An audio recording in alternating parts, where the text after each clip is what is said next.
Assalamualaikum warahmatullahi wabarakatuh. Saya membuat video ini bertujuan untuk menyampaikan terkait IoT sebagai alat pertahanan bangsa. Pada tahun belakangan ini, Indonesia telah memasuki era industri 4.0 yang salah satu ragam dari industri 4.0 itu sendiri adalah pengaplikasian IoT atau Internet of Things. IoT dapat diimplementasikan ke dalam berbagai sektor negara, dari cangkupan terluas hingga yang sederhana di lingkungan yang banyak digunakan sehari-hari.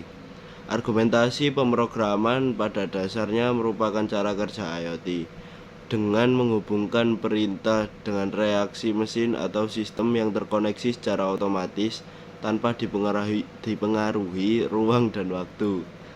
Seiring bertumbuhnya negara, tindak kriminalitas akan berubah mengikuti perkembangan teknologi di negara tersebut. Tidak hanya secara fisik, tindakan yang merugikan negara ini pun bahkan dapat terjadi secara maya dan berbagai bentuk lainnya. Menurut data yang direkam selama berjalannya pandemi COVID-19 di Indonesia pada kuartal awal tahun 2021, angka kriminalitas naik sebesar 5,08% seiring adanya tren gangguan keamanan dan ketertiban masyarakat.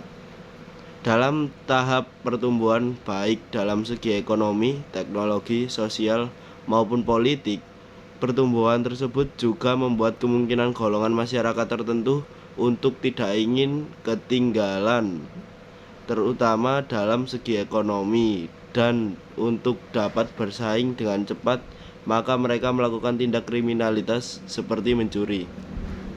IoT merupakan kemajuan teknologi yang sedang berkembang di Indonesia dengan banyak peminatnya. Hal ini didukung dengan sosial media yang kerap memperlihatkan penggunaan IoT di lingkungan sekitar yang terlihat bekerja untuk memudahkan kehidupan sehari-hari pengguna. Tidak hanya sebagai teknologi yang mempermudah aktivitas, IoT dapat digunakan sebagai aplikasi keamanan bagi pengguna. Contoh dari IoT dalam bidang keamanan ini adalah CCTV yang terhubung dengan ponsel pengguna, sehingga ketika terdapat gerakan mencurigakan di lokasi CCTV, maka aplikasi IoT ini akan memberitahukan pengguna.